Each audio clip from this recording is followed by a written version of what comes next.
Oi, aqui estamos nós, de volta ao nosso contato diário durante a semana, os dias úteis, né? Na segunda-feira, 25 de setembro de 2023, começando pela violência em São Paulo, que é uma marca desse novo governo paulista, né? E nem tanto uma herança do Bolsonaro como pretendem os lulistas, né? Vou falar também da proposta de emenda à Constituição livrando os partidos de punições, uma vergonha, um vexame, num regime que se pretende democrático.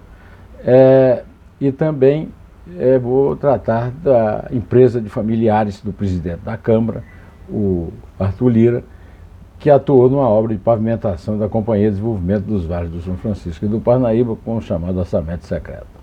Eu quero agradecer a todos vocês que têm me acompanhado aqui nessa minha tarefa diária e vamos bola para frente. Quero que vocês continuem me seguindo, mandem para os seus perfis e convidem seus amigos para também compartilharem esses vídeos comigo.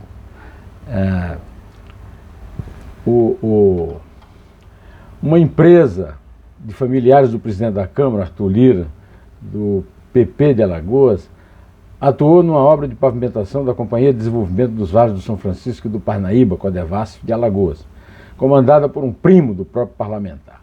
A colocação de paralelepípedos em ruas da localidade conhecida como Atoleiro, no município de Junqueiro, foi custeada com recursos do orçamento secreto enviados por Lira, segundo o próprio informou o Supremo Tribunal Federal. De acordo com o presidente da Câmara, o pedido do primo faz parte da dinâmica da política cotidiana. A política cotidiana contemporânea do Brasil. É essa que se chama política com P minúsculo, né? Nessa política também, o Lira se junta ao Rodrigo Pacheco, presidente do Senado e do PSD de Minas, para direcionar os esforços para turbinar mandato de seus dois aliados preferenciais para a sucessão no ano que vem. No caso do Senado, Davi Alcolumbre, do União do Amapá, e da Câmara Elmar Nascimento, da Bahia, no movimento que visa a manutenção do controle do Congresso. A dupla almeja suceder os seus padrinhos políticos no comando das casas e usar as alianças com eles para agradar da base à oposição. A disputa pelo posto vai ocorrer, como eu já disse aqui, no ano que vem. Quer dizer, é aí que se decide o destino do país. E não é o eleitor que decide, não. Quem decide o destino do país são os chamados liderados do Arthur Lira, os lirófilos. A proposta de emenda à Constituição que livra os partidos de punições por descumprir regras de participação de mulheres e negros nas eleições, a PEC da anistia, deve ser votada na terça-feira, 26, na Câmara dos Deputados, respaldada por declarações públicas de deputados federais da esquerda e da direita. Além disso, 76% das parlamentares da Casa silenciaram sobre a possível queda de participação feminina prevista no projeto, num levantamento feito pelo Globo, que eu aqui reproduzo, sem dúvida de estar incorrendo em qualquer erro, né? Testemunhas familiares e vizinhos de pessoas mortas na Operação Escudo apontam que policiais militares executaram, torturaram, ameaçaram, forjaram provas e alteraram cenas de crime em ações na Baixada Santista nas últimas semanas.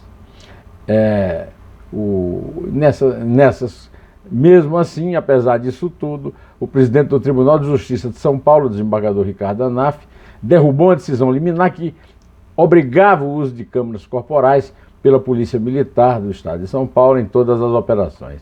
Escudo, né? Ou seja, que tenham como responsabilidade responder a ataques contra PMs. A decisão atendeu um pedido do governo Tarcísio de Freitas, dos republicanos, horas depois da primeira decisão judicial na última sexta-feira, sob a premissa oficial de ser uma iniciativa para sufocar traficantes na região. A operação tornou-se um dos atos mais letais da história da Polícia Militar paulista. Enquanto isso, na Bahia, a violência continua e não tem mais nada a ver com o governo, ex-governo Bolsonaro, não, afinal, a Bahia é governada pelo PT desde 2006, ou seja, já faz bastante tempo que o PT mata gente lá. usando a polícia da Bahia. O governo Lula deu espaços estratégicos para um grupo ligado ao empresário Jorge Paulo Lemann, um dos acionistas majoritários da Casa Americanas, que agora protagonizaram um caso de polícia completamente lesivo aos interesses dos seus consumidores, né?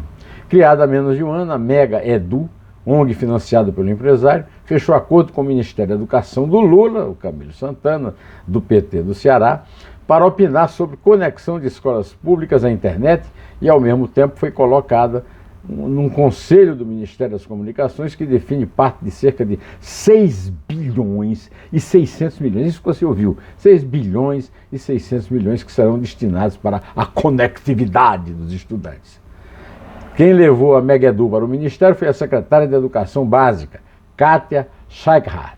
Até a semana passada, ela constava como integrante do Comitê de Especialistas do Centro Lemann, outra entidade do empresário. O nome dela foi retirado após o Estadão questionar o MEC sobre a ligação das duas partes do acordo com o Lemann.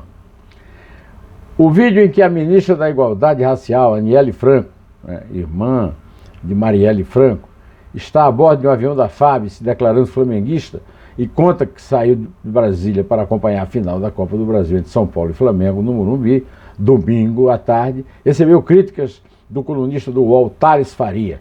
A crítica é bastante justa, afinal de contas ela alegou que ia lá participar de um movimento contra o racismo no futebol e no vídeo ela declarou que ia torcer pelo Flamengo.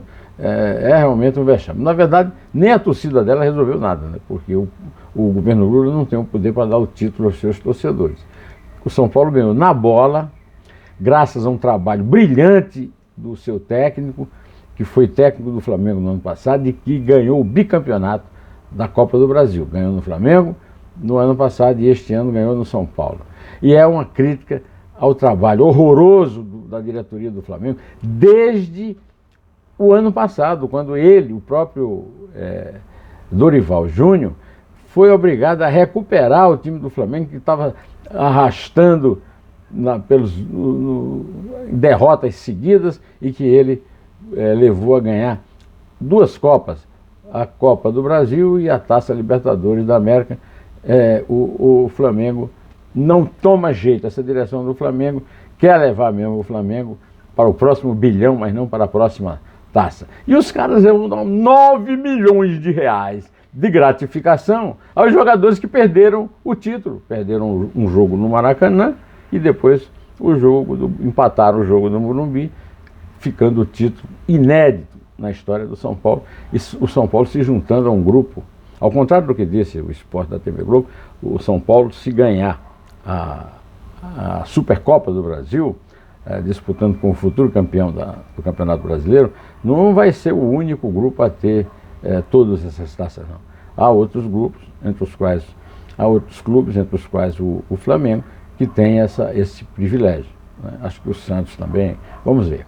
Bom, de qualquer maneira, eu convido você para assistir a polêmica entrevista do ex-governador do Ceará, Gonzaga Mota, o Totó, em que ele disse que nós vivemos hoje no Brasil sob a ditadura do ministro Alexandre de Moraes, do Supremo Tribunal Federal. A entrevista está repercutindo como devia mesmo repercutir. E também eu convido para o Dois Dedos de Prosa, com o poeta, crítico e tradutor Astia Basílio, que publicou recentemente no Brasil, já voltou para Moscou, onde ele faz o doutorado no Instituto Maxim Gorky, microantologias de poemas de vanguarda, na época da ditadura soviética, e do grande, considerado hoje o maior poeta russo, Ossip Mandelstam.